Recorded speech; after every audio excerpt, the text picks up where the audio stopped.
Hi!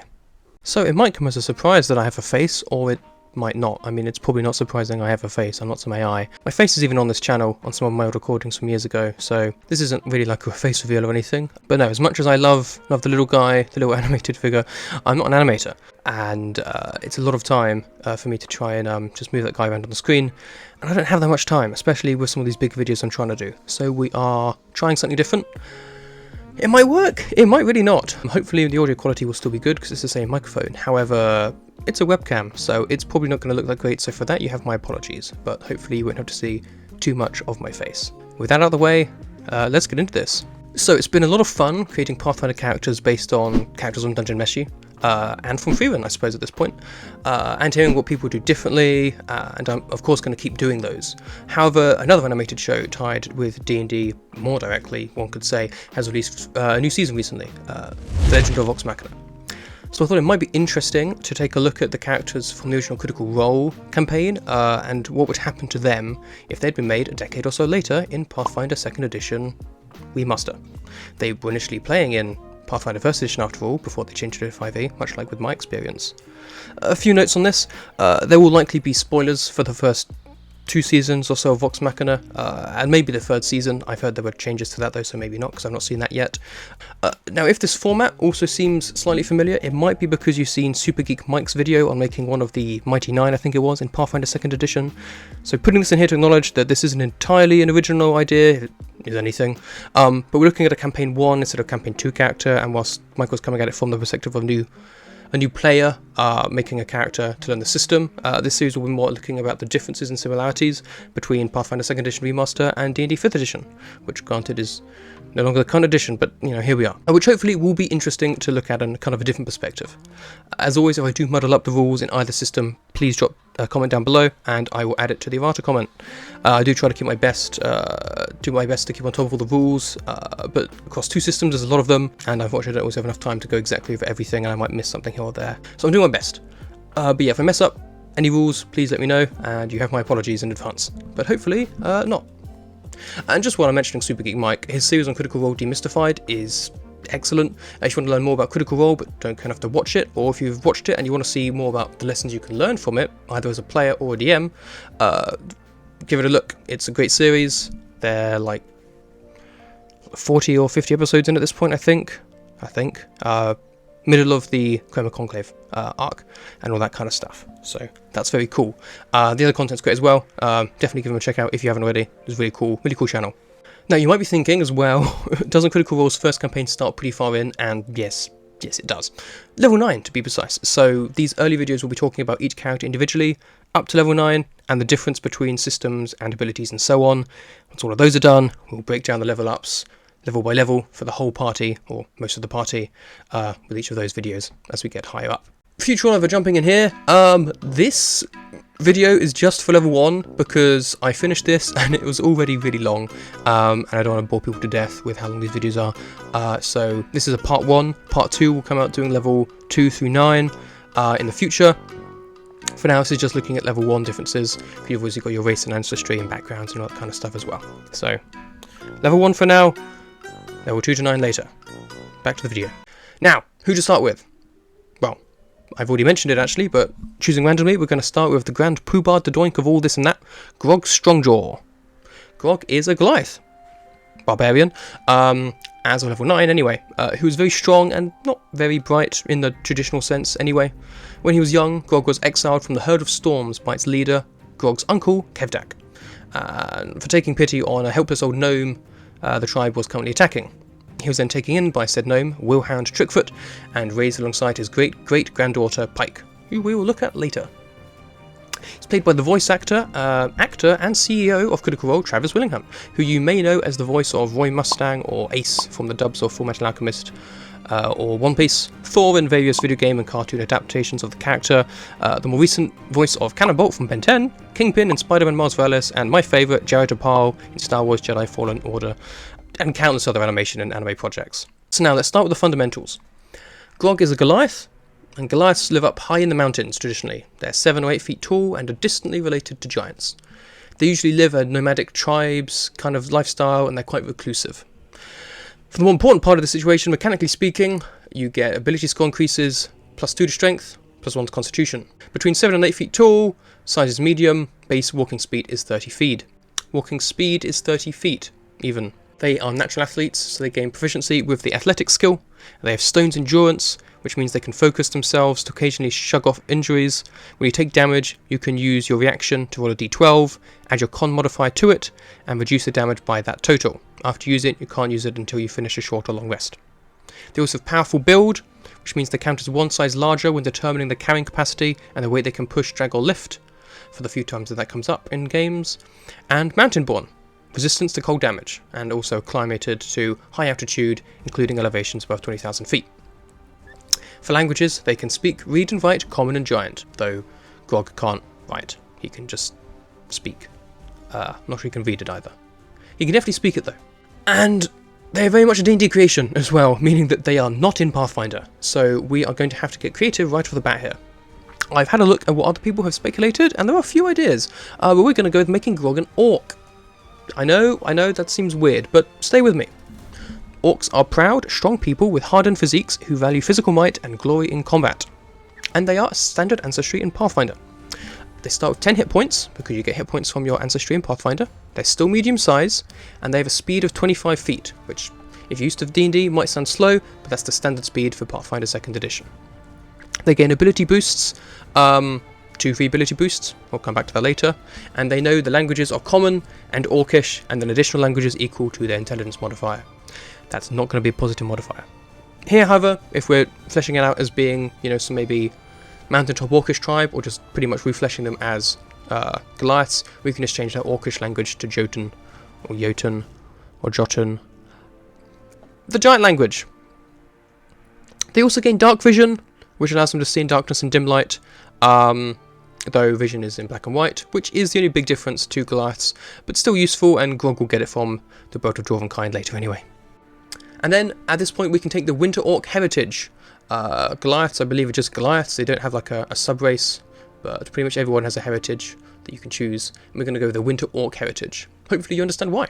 Your ancestors survived in cold climates, you become trained in survival, and you treat environmental cold effects as if they are one step less extreme. So credible cold becomes extreme, extreme becomes severe, and so on. And there we go, they seem pretty close. Obviously we don't get anything like Stone's Endurance or Powerful Build or Proficiency in Athletics, but we'll get to that very soon.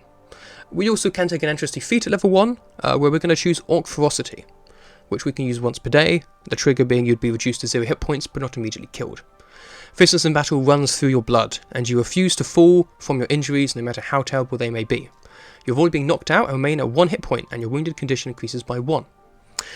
It's not quite the same as Stone's Endurance, but occupies a somewhat similar niche. I think it might be a Barbarian feat later, I can't remember, we'll see. So, there we go, that is race/ancestry done. In 5e, you get +2 to strength and +1 to con. In Pathfinder 2nd edition, you get essentially +2 to 2 things. 30 feet of movement versus 25, proficiency in athletics versus survival, Stone's Endurance kind of mixes with Orc Ferocity. Powerful build, we've not got anything for, but we did get Dark Vision. Mountain Born and Winter Orc are similar-ish.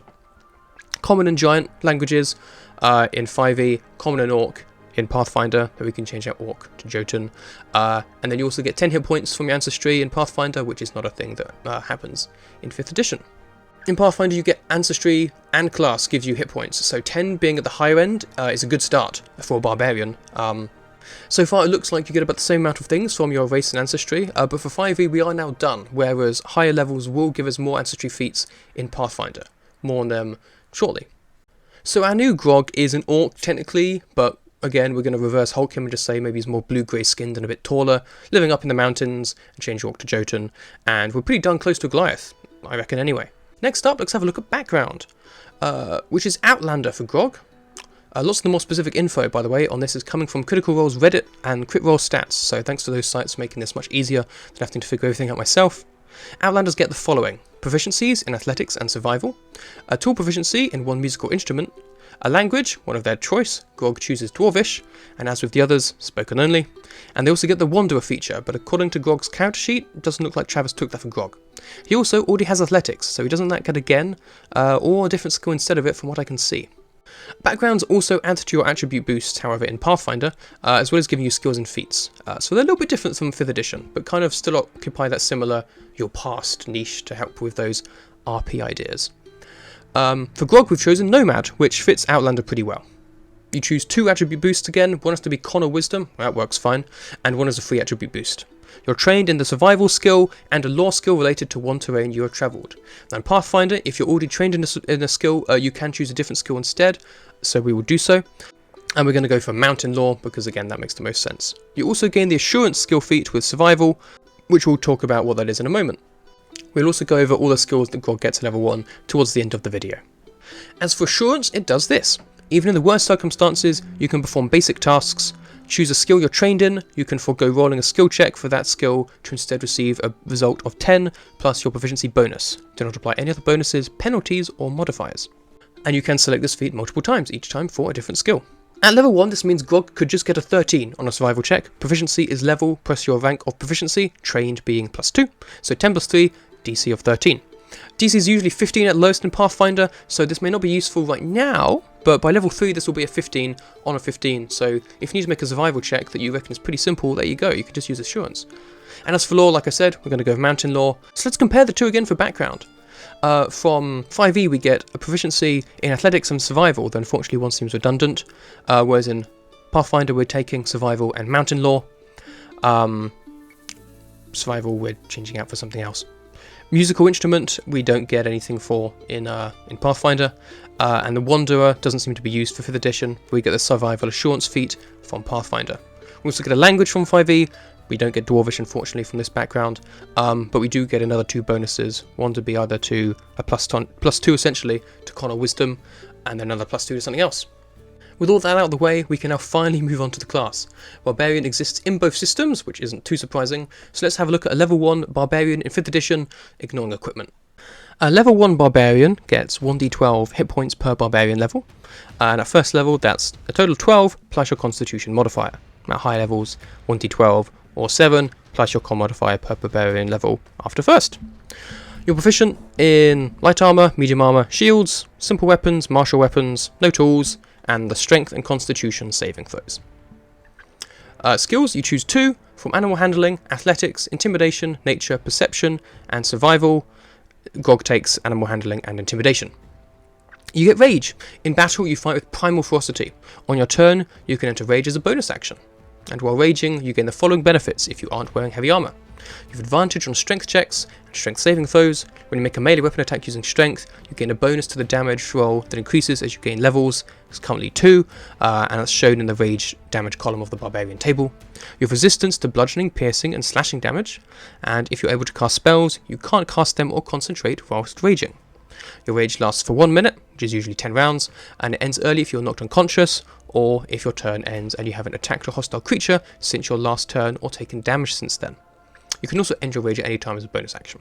Once you've raged a number of times shown for you in your Barbarian level, in the rages column of the Barbarian level table, you must finish long rest before you can rage again, which I believe again is 2 times at first level, but I'll have it on the screen if I'm wrong. You also gain an armored defense, which is when you're not wearing any armor. Your armor class is 10 plus Dex plus Con, and you can also still use a shield and gain this benefit. Now, we can see from the character sheets, Grog takes a feat, assumedly at level 4 and 8, and doesn't make ability skill improvements, making his scores at level 1 quite easy to figure out, in theory anyway, what they would have been at level 1 in 5e if they had been playing 5e at the time. His strength would have been +3, 17, +2 for Dex at 15, +4 for Constitution at 18, -2 for Intelligence at 6, 10 for Wisdom, so a flat 0, and a +1 for Charisma at 13.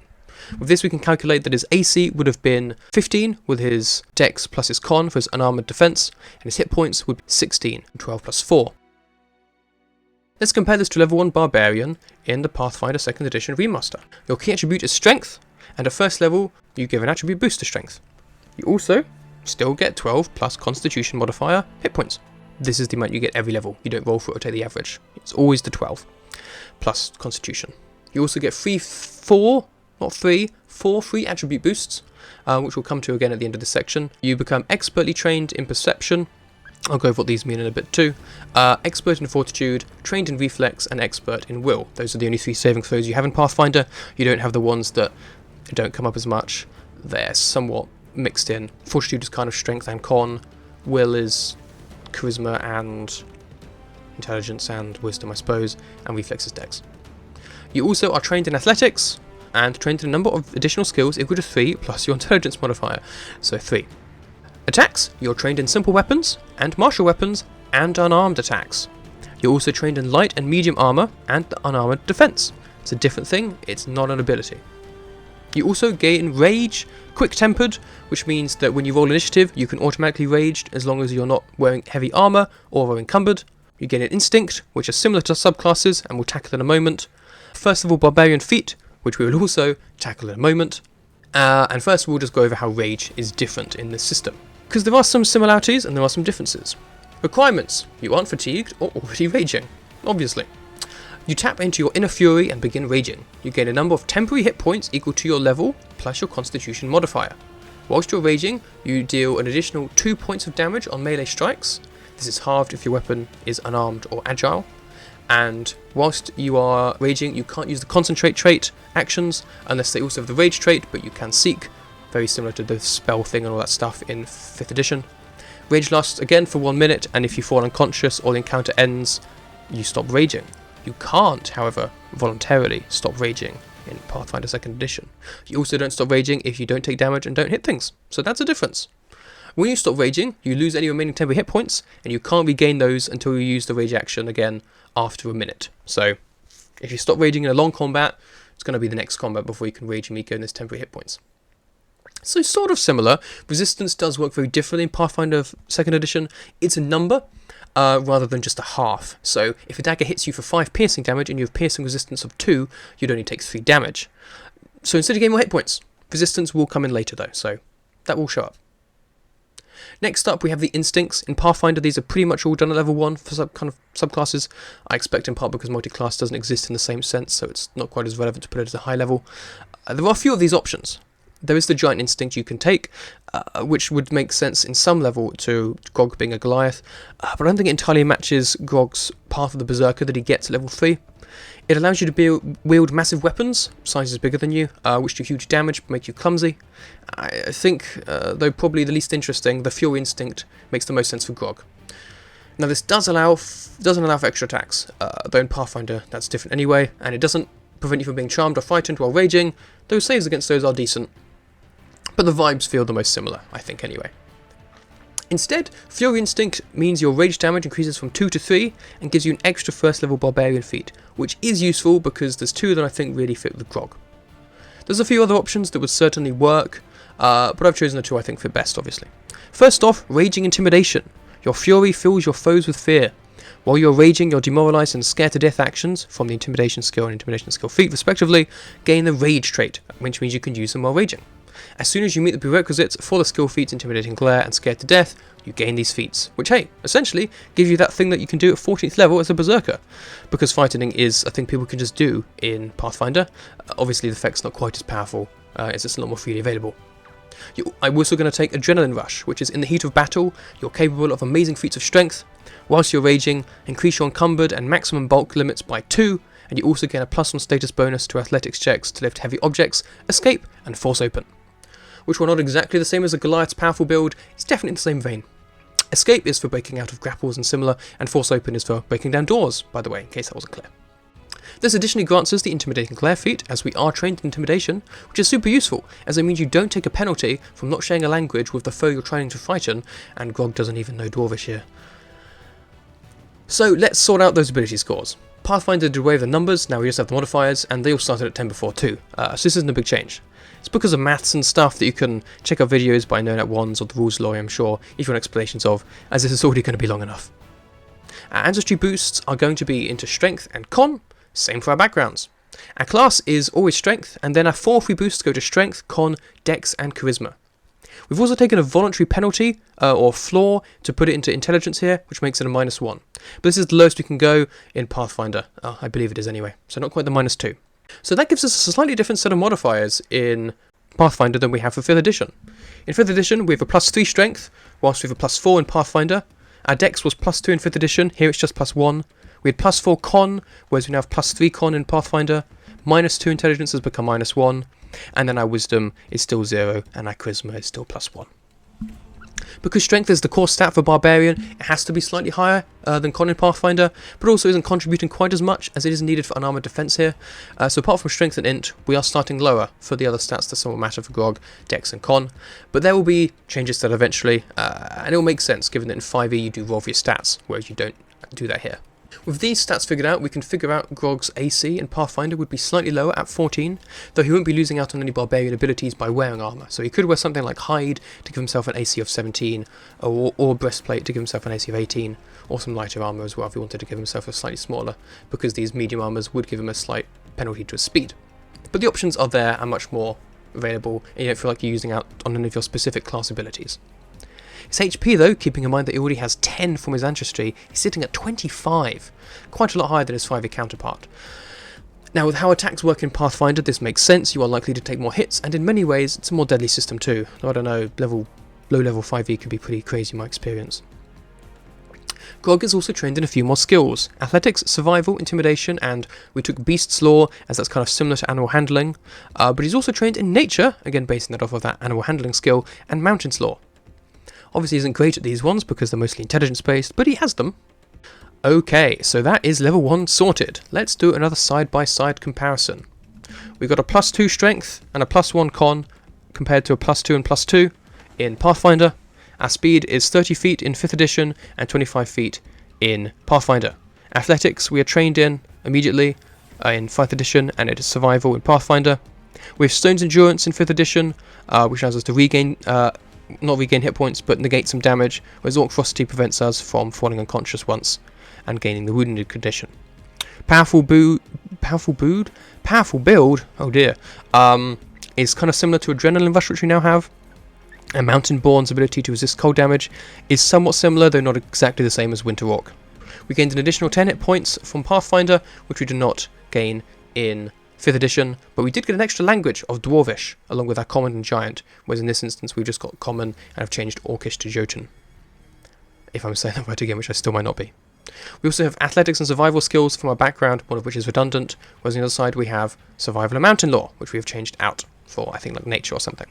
We get a musical instrument in 5th edition, we do not get that in Pathfinder, and in 5th edition our background gave us the Wanderer background feature, though I don't believe that's been used, whereas we get Survival Assurance feat for free in Pathfinder 2nd edition.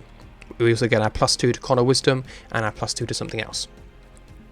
We get another language, like we said, which was Dwarvish from our background, which we did not get in Pathfinder, but we did get in 5th edition. We ended up with slightly similar, but somewhat different ending up attribute scores: +3 versus +4 for strength, +2 versus +1 for dex, +4 versus +3 for con, -2 versus -1 for intelligence, and then +0 for wisdom and +1 for charisma in both cases. Our AC is 15 in Dungeons & Dragons 5th edition, whereas it is only 14 in Pathfinder, though again, armour is a much easier option to take here. Oh, it's not going to feel bad. HP of 16 for Grog in 5th edition, whereas 25 +4 temporary hit points when raging. +2 initiative in 5th edition from the Dex. However, in Pathfinder, your initiative is based on a skill that you roll. It's often perception, but sometimes it can be other things. But if we're taking it as perception, then our perception is +5 because we are an expert in it. Which means we get a +4 plus our level, which is 1, onto our wisdom of 0, that's a +5. Whereas our perception in 5th edition, we're not trained, is +0. Rage is a bonus action in 5th edition, whereas it is an action in Pathfinder, or if you're doing it on initiative, you can do it for free. You get 2 rages per long rest in 5th edition, but you get unlimited in Pathfinder. However, you only get the temporary hit points back after a minute has passed. Your rage damage is +2 in both cases, though with Fury Instinct it is now +3 for our Pathfinder Grog. Saves that they are proficient in are Strength, also has advantage with Rage, and Con in 5th edition, which is a +5 and a +6, whereas both of those are under Fortitude, which is Expert, so at a +8, with a Reflex save at +4 on Trained, and a Will save at +5 with Expert. We have 4 skills, our highest being +5 Athletics in 5th edition. We have 6 skills, our highest being at +7 Athletics in Pathfinder. Both are trained as simple martial weapons, both are trained as light and medium armour, both have an armoured defence, but that means different things, and in Pathfinder everyone's trained with shields, so they both have shields too. In Pathfinder, we can also intimidate whilst raging and use intimidating glare to get past that language barrier. We also have dark vision, and we have the assurance survival feat. So there we are. Some similarities, some differences. Let's make one final comparison. Damage output. Level 1 with a trusty Great Axe. In both systems, Great Axes do 1d12 plus your strength slashing damage.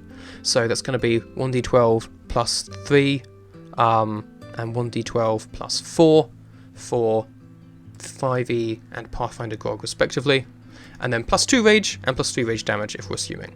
Both weapons are two-handed. They have the heavy trait in 5th edition, but size is relative in Pathfinder, so they don't have that. In 5th edition, it means we have a plus 5 to hit, whereas in Pathfinder 2nd edition, we have a plus 7 to hit. And we also have the sweep trait, which means if we were to take a second attack, we have a less of a penalty to that, which we'll come to in a second. Assuming rage, this gives us an average of 12 damage for Grog in 5th edition. Assuming rage in Pathfinder, however, we have our strength plus 4, average of 7, plus 4, plus 3 from rage, gives us 14 from one attack, and we can often make 2 attacks, which means that we will be getting another hit in about a third of the time, I'd say, at this level.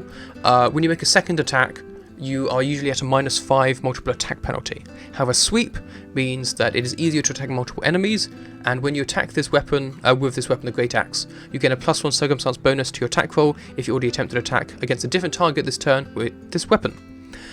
This means that often it'll be at a +/-5, sometimes it'll be a -4. So let's say we hit a third of the time, that's hitting about 17-18 points of damage on average. So it's a bit higher, because again, system works different with how attacks work. Okay, yeah, this is already probably long enough for one video, so we're going to leave this one here and come back to it and do the next 8 levels soon. I hope you've enjoyed this comparison. I hope it's been an interesting look at the differences between 5e and Pathfinder. It certainly has been for me to look back at 5e and look at Pathfinder and see the similarities and differences in design between the two systems, their respective classes and backgrounds, as well as trying to make the ancestries and races somewhat match. We will be back again with a part 2 soon. I've also got more shorts out, so have a look at those if you want more ideas on how actions work in Pathfinder 2nd edition.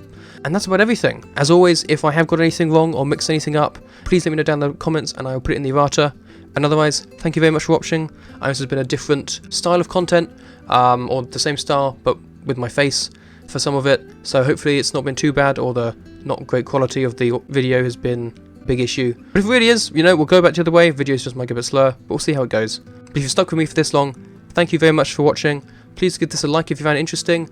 Comment anything you would have done differently for making Grog in Pathfinder 2nd edition. And hey, subscribe if you want to see more of this kind of content. So thank you for listening, thank you for watching, and I'll see you in the next one. Goodbye.